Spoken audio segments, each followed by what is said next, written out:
Hello everyone, my name is Sha'mya Allen, and in this project I chose to explore the social justice issue of poverty and incarceration through the lens of symbolic interactionism. This perspective focused on how people create meaning through interactions, symbols, labels, and everyday social experiences.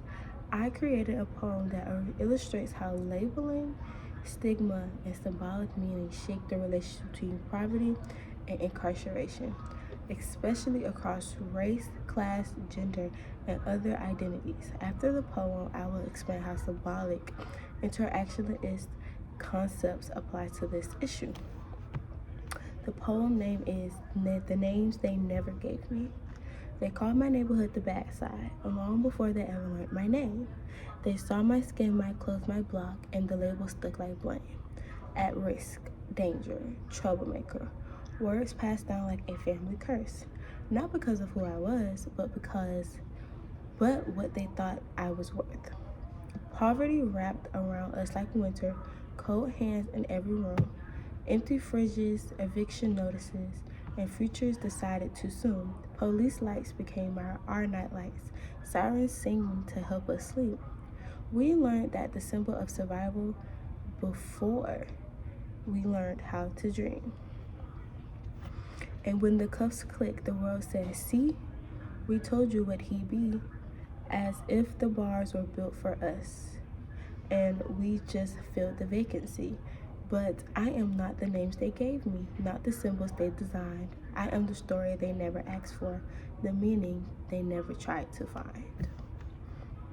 Poverty is not a crime, but the world act like it is. So incarceration becomes a language, and we are forced to speak in it. Still, I stand rewriting the labels, redefining what they see, because freedom begins the moment I claim the right to name me. This poem uses symbolic interactionism to show how poverty and incarceration are connected through the labels, meanings, and stereotypes that society assigns to people. Symbolic interactionism focuses on how individuals create identity through social interactions and how symbols like language, labels, and gestures shape our reality. In the poem, I highlight how people living in poverty, especially Black and brown communities, are often labeled as dangerous criminals or at risk, even before anyone gets to know them. These labels become powerful social symbols that affect how others treat them. For example, when I wrote about society calling a neighborhood the bad side, I'm showing how a place can become a symbol that influences how outsiders view everyone who lives there. That connects to labeling theories, which is an important part of symbolic interactionism. Labeling theories explain that once someone is given a negative label, society treats them according to that label, and sometimes the person even begins to see themselves that way. The poem also reflects the idea of a self-fulfilling prophecy. When society expects people in poverty to fail or commit crimes, institutions like school, policing, and the justice system begin treating them as if they already have. This increases the chance of incarceration not because of the individual's choices alone, but because that the person is constantly navigating stereotypes and unequal treatment. I also show how intersectionality in the poem by describing how poverty combines race, class, gender, and other identities.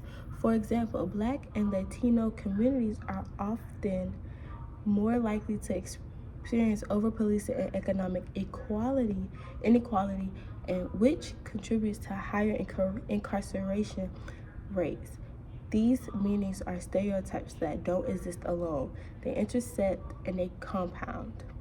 When I mention police lights being night lights or sirens becoming a song, I'm representing how constant police presence becomes a symbol that shapes the daily life and identity of people in poor neighborhoods.